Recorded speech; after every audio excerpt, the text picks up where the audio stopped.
Hello again everybody, and today I felt like taking a brief break from the really intense topics I've been covering lately, and by brief I mean this one video. I have another one that's not as bad, but still pretty disappointing lined up in the near future. But for now, I'm just gonna be on here, doing what I love best, complaining about things.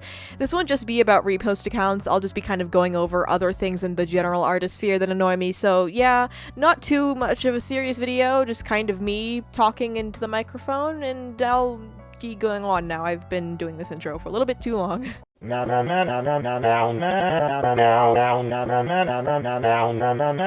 Yes. I really don't like repost accounts. They just annoy me. You know the ones I'm talking about, the dime a dozen ones that are just dedicated to spamming other people's work.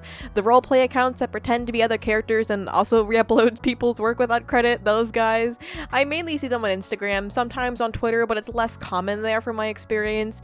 If I had $1 every time I liked a post but then realized the account was a repost account and then had to unlike it, I would be a very rich woman. It has gotten to the point where I have to check the account's page before I like it just to make sure it's not some 10 posts every day and none of them are original pages.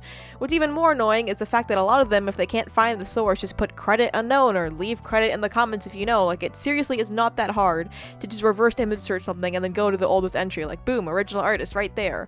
Or if you can't really be bothered to do that, just don't post it. Like, it's not that hard, it's super simple.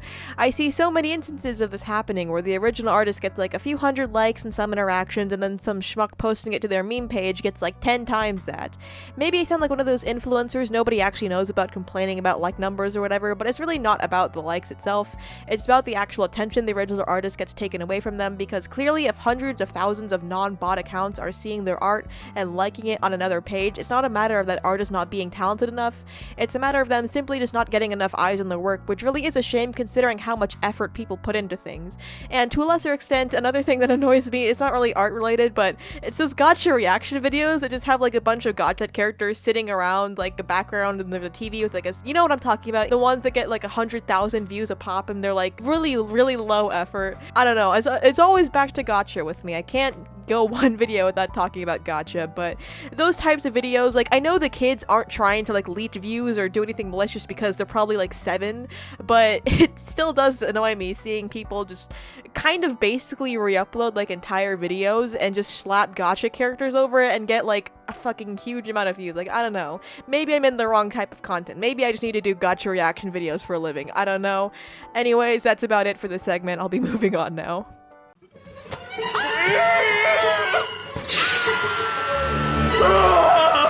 Now, this really isn't like a huge thing, but I notice like a lot of people, specifically non-artists, tend to not see digital art as real or as legitimate as compared to traditional art. And while, yeah, you can undo mistakes, there's a lot of pre-made brushes that can, you know, add a lot of texture and depth to a piece if used right. That also does not really delegitimize it in any way. Digital art is just as much art as traditional is, and I kind of use the word art way too much, but yeah, you get the idea. There are pros and cons of digital, like there are with every medium, but in my personal opinion, I much prefer digital art. It's my medium of choice. For example, a lot of traditional art materials require repeated purchases every so often, and while digital art materials like tablets and drawing programs can get very expensive, they're things that you can use for years on end without having to replace them if you treat them right. Things that would, you know, traditionally take a lot of time to do, like chromatic aberration effects, overlays, color correction, a lot of repetitive patterns like, you know, crowds, are simple button clicks away digitally. And I used to say this a lot, but time spent on a piece does not necessarily equal the quality of the piece. That all depends on the experience and talent of the person drawing, and, you know, having easily available shortcuts that can help in producing high quality work doesn't take away from the legitimacy of digital art. Just because something is easier doesn't make it any lesser, you know?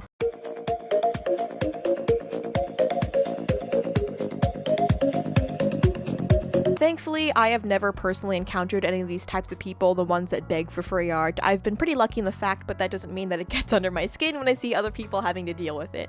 It's such a common thing that there's like entire collections of people making posts about it, places like r/choosingbeggars, which I might do a video on because I am really tired of covering horrifically disappointing and sad topics, and good old Reddit videos would be a welcome change of pace. But anyways, back to what I was saying. So many people think that paying artists solely in exposure and credit is a viable form of currency. currency. I wish I could pay for shit with YouTube views, but sadly that is not how the world works. I can't go to the store and buy groceries with likes and subscribers. It's pretty much almost always artists that have to deal with this shit. Like, I don't really see people going to car dealerships and then trying to offer the sales guy a shout out on his Insta story in exchange for a brand new Tesla. Or actually, wait, never mind. Instagram influencers do try to pull this shit like all the time. If somebody is going to make something custom for you or offer you a service, they deserve to get paid for it. Simple as that. People who make things like gifts, fan art, etc. do things for their friends and family of their own volition. They don't owe you anything. They do that because they enjoy the media, creator, person, whatever they're making art for, doing things for. And I'm sure that like a fun video game or an exciting webcomic has a lot more fans and people that enjoy it rather than some random startup influencer who think they and their 10,000 bot followers are entitled to people's time and effort. Same thing with people that try to haggle commission prices to unreasonable length. Like, if you know your price range, don't try to step too far outside of it because, you know, commissioners aren't really going to give you a huge discount to a stranger, you, for literally no reason. And while I'm here, just allow me to give anyone who's considering opening up commissions some advice because, you know, why not? 1, always ask for some kind of payment up front. I unfortunately learned that the hard way after somebody ghosted me when I finished their work. Thankfully, it was not a huge commission and it was an original design I could easily call out if I were to see it used anywhere, but you might not be as lucky, and a good payment model would ideally be all up front, but that may bring some concerns on the buyer's behalf, as some artists do unfortunately scam their commissioners. So if they're not comfortable with that, a half up, half after model works too. So even if your client flakes out, at least you still get a little cash. Not exactly the brightest way to look at it, but half is better than nothing. Secondly, be sure to stick to your prices and don't let people guilt you into lowering them. If they don't like what you're charging, they are more than free to look elsewhere or request something else. Also, be sure to have a good refund policy in the case that somebody decides to pull something.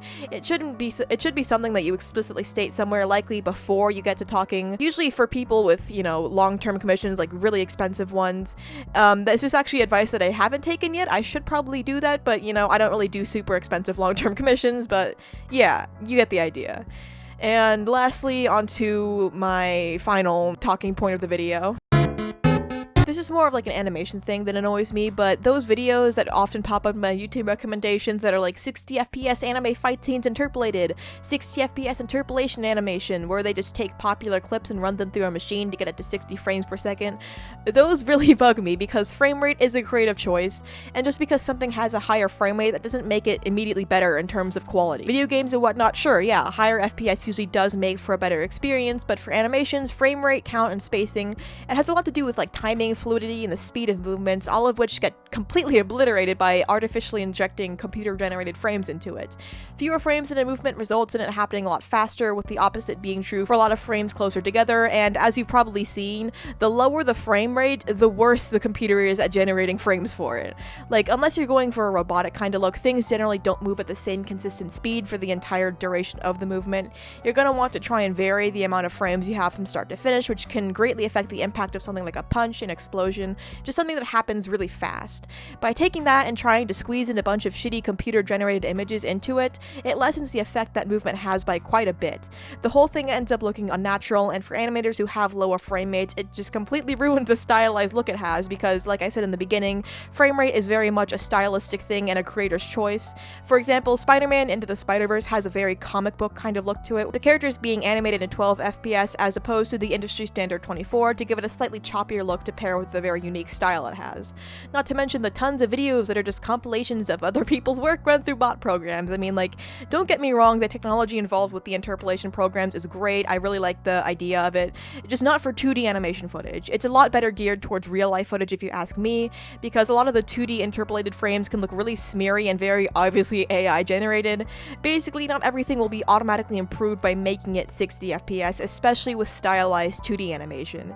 It generally doesn't add any quality. In fact, in my opinion, it usually makes the movements look really awkward and unnatural if there's too many frames being interpolated.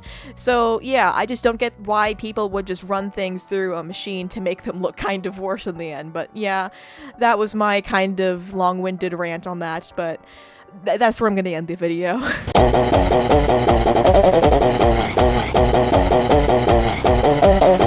So yeah, yeah, I probably missed a few things, most likely only to be remembered the moment I finish exporting this video. But yeah, that was pretty much it for my thoughts on the art things that annoy me subject.